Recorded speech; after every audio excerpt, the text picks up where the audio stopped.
All right, let's dive right in. Today, we're cracking open a really important document. It's a 20-year roadmap for power battery tech, and believe me, it's set to define the entire future of energy and how we get around. So let's get into it. This is the big one, isn't it? It's the question that has trillions of dollars in global investment riding on it.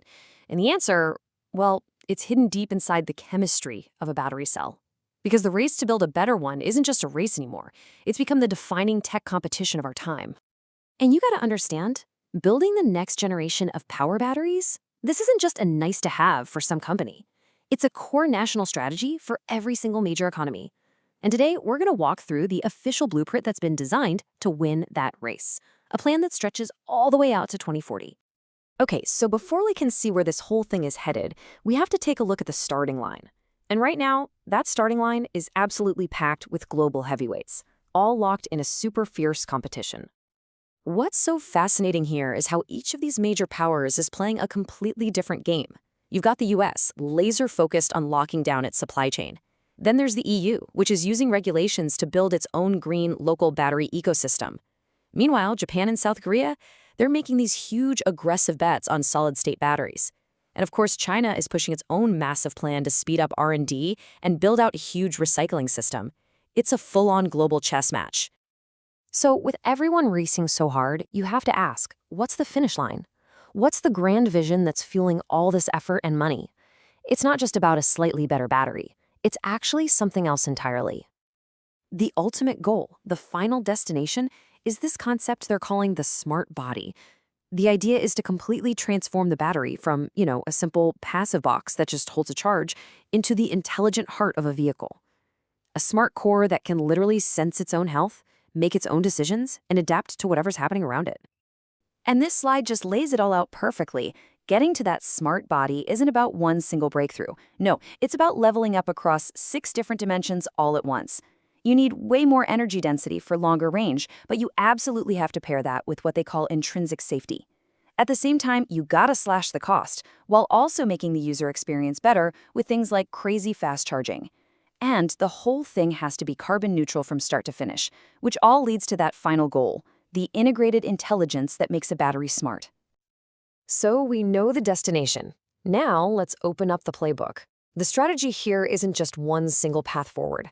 It's actually a pretty sophisticated 2-track approach that's designed to take over the entire market. This strategy really splits into 2 different lanes. In one lane, you've got the high energy density track. That's all about pure, raw performance for those top-of-the-line, long-range electric vehicles. Then, in the other lane, you have the high cost-effectiveness track, and that's all about winning over the mass market with batteries that are affordable and super durable. So one track wins the spec sheet, the other one wins in the showroom. And these are not just vague ideas. The roadmap lays out incredibly specific, hard targets. I mean, just look at the high-performance track. By 2040, the goal for mass energy density is over 700 watt-hours per kilogram. Now, to give you some perspective, the best batteries we have today are somewhere around 300. This is a massive leap. We're talking about the kind of technology that could lead to EVs with a 1,000-mile range. Just think about that. This timeline really puts that ambition on display, doesn't it? We're not talking about small, little improvements here. The plan is calling for a jump to 500 by 2030, then 600 by 2035, and all the way to 700 by 2040. It's like a government-mandated Moore's Law, but for batteries. It's incredibly aggressive. So, the big question is, how do you actually build this future? Well, for that, let's head down to the engine room. To hit these kinds of targets, you need a plan that covers the entire ecosystem, and this roadmap organizes it all into 7 key pillars of innovation. And the people who put this plan together used a classic strategy framework to make sure they didn't miss a single thing. It's called MEES, that stands for Mutually Exclusive, Collectively Exhaustive. It's just a fancy way of saying they made sure that these 7 pillars cover every single critical piece of the battery puzzle, from the mine to the recycling plant, without any overlap. It is a seriously comprehensive strategy. And here they are, the 7 pillars. It all starts with key materials, because that's what defines what's even possible. From there, it flows into cell design and system integration. That's where you turn potential into a real product. Then, of course, you need manufacturing to build it at a massive scale. You need R&D tools to make innovation happen faster, recycling to close the loop. And finally, you have to manage the carbon footprint across that entire life cycle. Every single pillar is essential, and they all support each other. This brings us to our last section, and in a lot of ways, it's the most important one. With this entire massive plan laid out, what are the decisive battles? Where does the war have to be won to make it all a reality? And here's the bottom line. While all 7 of those pillars matter, the success of this entire 20-year roadmap really comes down to winning 3 specific make-or-break technological battles. The first key is a full-blown revolution in materials.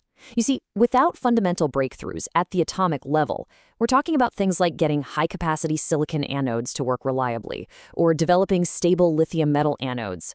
All the other progress just hits a hard ceiling.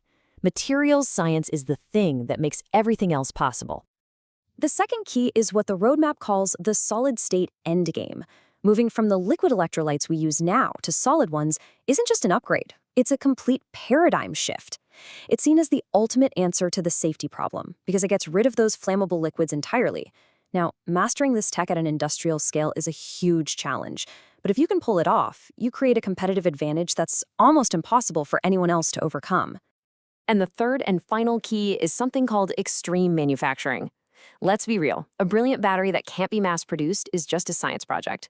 This is all about building automated black box factories that can churn out these advanced cells with near-perfect quality. I mean, we're talking defect rates measured in parts per billion, and at a ridiculously low cost. This is the bridge that takes you from a cool invention to total market domination.